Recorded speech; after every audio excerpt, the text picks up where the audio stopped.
सरकार पे अगर फर्क पड़ना होता तो देखो सच्चाई तो ये है, यशोदा बहन से ही फर्क नहीं पड़ा उसके तो मार से क्यों पड़ेगा, वो तो किसी लायक का नहीं है। मैं तो कहती हूँ आपके माध्यम से धन्यवाद करती हूँ यशोदा बहन का कि इसकी औलाद पैदा नहीं करी, वरना ये और आगे पीढ़ियों तक सेता। हाँ, अरे तू देश से निकल जा, वो सबसे बड़ी सेवा होगी।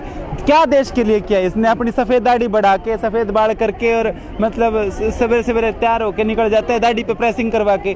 अरे इसको तो लोग सफेद झूठ कहने लगे, यहाँ से भी सफेद, यहाँ से सफेद। और मैं तो ये कहती हूँ 3 तलाक पे कानून बना रखा है इसने, 3 तलाक पे। अरे तू बिना ही तलाक छोड़ के बैठा, ऐसे लोगों का क्या किया जाए। देखो हमें तो कॉमेडी सर्कस लगता है। अरे तू प्रधानमंत्री बना हुआ देश का, रोने का क्या मतलब है। मतलब एक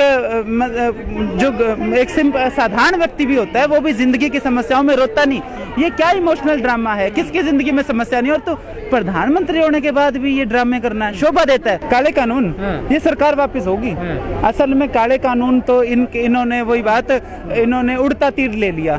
पहले तो अंबानी को सारे हिंदुस्तान के अंदर जमीन एक्वायर करवा दी, उसके गोदाम बनने शुरू कर दिए। उसके बाद कानून लेके, इनको पता होता कि किसान तुम्हारी ऐसी तैसी करेंगे तो ये जमीन तो एक्वायर ना करवाते। अब किसानों की माने तो रिलायंस जूता मारे, रिलायंस की माने तो किसान जूता मारे, फंस गए। बीजेपी गवर्नमेंट यूपी में भी है, तो यूपी के अंदर ये बाबा जी है जो बाबा जी, हाँ, तो ये भी दिल्ली का ही नहीं लगता हमको। तो क्या है ये मतलब अजीब से लंगोटी पहन के। सच्चाई तो ये है, तुमने कुत्ते गधे बिल्ले ही जिता दिए, सांसद नहीं जिताए। सांसद होते तो किसानों की आवाज उठाते, जिनसे वोट लिया था। शर्म आनी चाहिए, तुमने कुत्ते बिल्ली गधे ही जिता दिए। हिंदू मुस्लिम करते हैं, जाट नॉन जाट करते हैं, पटेल नॉन पटेल करते हैं, मराठा नॉन मराठा करते हैं। ये काम के अलावा ये सब कुछ करते हैं, बस काम नहीं करते, बकवास बहुत करते हैं। तो इसकी काट मैं बताती हूँ, इसकी काट जो क्षेत्रीय दल है वो इकट्ठे हों और तीसरा मोर्चा बनाएं। जो भी सामाजिक वर्ग हैं जिनको इन्होंने दरकिनार करके और पोलराइजेशन के वोट हासिल किए, वो जो पीड़ित वर्ग हैं वो इकट्ठे हों।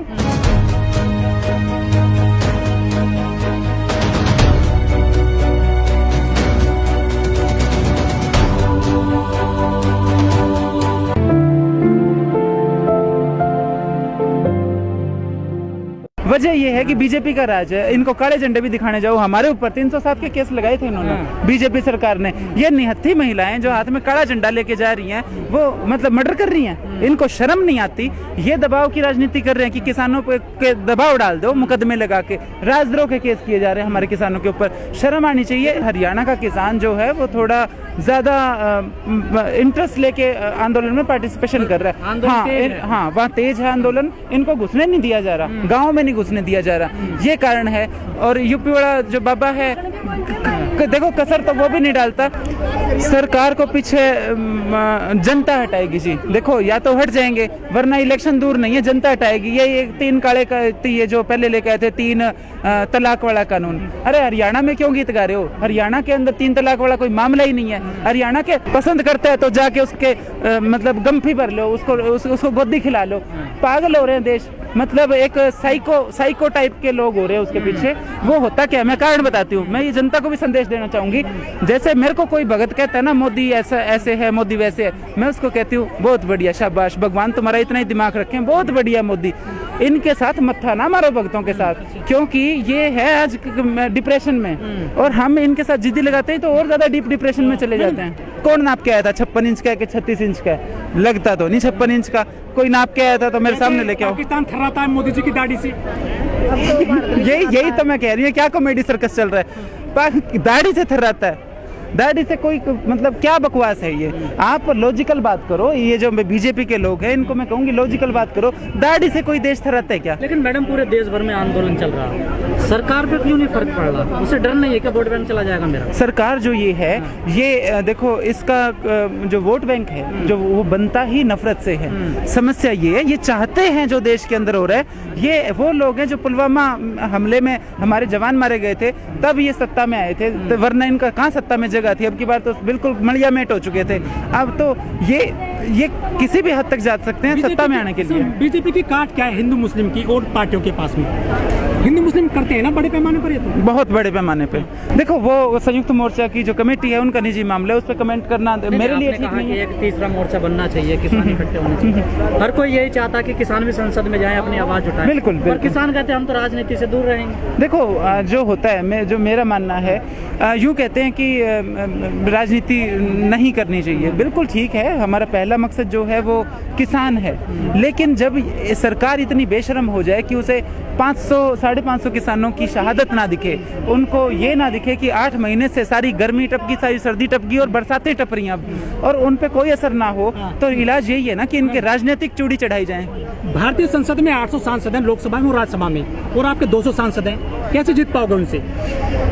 ये जो 200 सांसद हैं ना, इनके पीछे हजारों महिलाएं हैं।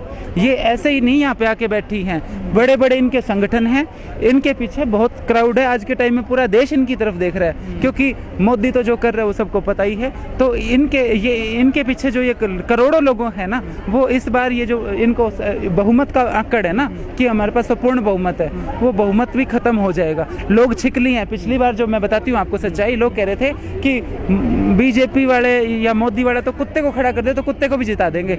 अरे तुमने कुत्ते ही जिता दिए। अरे काम बहुत बाद की बात है जनाब, पहले वो कम से कम हमारे बीच में आने की हिम्मत तो करें। छुपते फिर रहे हैं। क्या डर रहे हैं वो सरकार से? सरकार से नहीं, पब्लिक से डर रहे हैं। पब्लिक जूते मारती है, पब्लिक धमकाती है, गांव में नहीं घुसने देती, ये हालात हैं। तो वो डर के मारे अपने बिलों में घुसे हुए हैं। मैं तो ये कहना चाहती हूँ, बड़े बड़े मतलब जो सांसद हैं, जो अच्छे खासे घरानों के हैं, अरे तुम्हारे पास रोटी नहीं है क्या? इतना जलील भी कोई होता है क्या? तुम्हें किस चीज की कमी है? कम से कम लेकिन ईडी का डर रहता है ना, ईडी का, सीबीआई का डर तो रहता है ना। तो क्यों करे पाप? क्यों करे पाप? अगर किसी को ईडी सीआईडी का डर है तो क्यों ऐसे लक्षण किए? क्यों ऐसा किया? अरे तुम्हें सैलरी नहीं मिल रही क्या? तो सरकारी गाड़ी है, फटी हुई जोड़ी कभी भरती है क्या? कहाँ लेके जाओगे? छाती पे लेके जाओगे? तो ये चीज है। सांसद भी गंदे। 3 दिन पहले जो मीडिया कंपनी ने कुछ खबर चलाई थी कि ऑक्सीजन से देश में मौतें हुई हैं, उनके वहाँ ईडी के छापे पड़ गए। जो भी मीडिया चैनल, चाहे अखबार है, चाहे वो ये जो अपना डिजिटल मीडिया है, इन सब पे बहुत दबाव है। जो भी सरकार के जो सच्चाई दिखाता है उसको दबाने की कोशिश की जाती है, चाहे वो ईडी से हो। इनके पास स्वतंत्र है। अरे मैं तो हैरान इस बात पे हूँ, जब एक आम महिला जो अपने चुने हुए प्रतिनिधि का विरोध करने के लिए काला झंडा लगा लेके सड़क पे खड़ी होती है, उसको अगर ये 307 का मुकदमा दर्ज करके दबाने की कोशिश कर सकते हैं। जो किसान विरोध कर रहे हैं, अपने चुने हुए जनप्रतिनिधि के सामने विरोध जाहिर कर रहे हैं, उनके ऊपर ये देशद्रोह के केस लगा सकते हैं। तो ये जो मीडिया हाउस है, इनके साथ क्या करते होंगे? इन पे कितना दबाव होगा? यूपी में चुनाव आ रहे हैं, उत्तराखंड में चुनाव आ रहे हैं अगले वर्ष, इस किसान आंदोलन का क्या असर पड़ेगा? किसान आंदोलन का देखो, अगर जो किसान कम्युनिटी है उस पर तो असर पड़ना चाहिए। बंगाल इलेक्शन से पहले मेरे से पूछा गया था ये सवाल कि किसान आंदोलन का बंगाल पे असर पड़ेगा क्या? तो मैंने यही कहा था कि देखो बंगाल की धरती पे क्या हो रहा है मेरे को नहीं पता। उम्मीद करती हूँ, कामना करती हूँ कि दीदी इनको रगड़े। दीदी ने इनको रगड़ा, उसी तरह मैं कामना करती हूँ कि यूपी के अंदर भी बहन मायावती है, अखिलेश है, बहुत विकल्प है। मैं कहती हूँ बेशक आप गठबंधन कर लो, 3 पार्टियां कर लो, 4 कर लो, कुछ कर लो, लेकिन एक बार इनको रगड़ो। आपसी लड़ाई फिर लड़ लेंगे। इस बात को समझो कि जो आज के टाइम देश को बचाने के लिए एकता की जरूरत है। वोट मत बिखेरो, इन गुंडों के खिलाफ मिलके लड़ो, अपनी लड़ाई फिर लड़ लेंगे। धन्यवाद जी। क्या नाम है?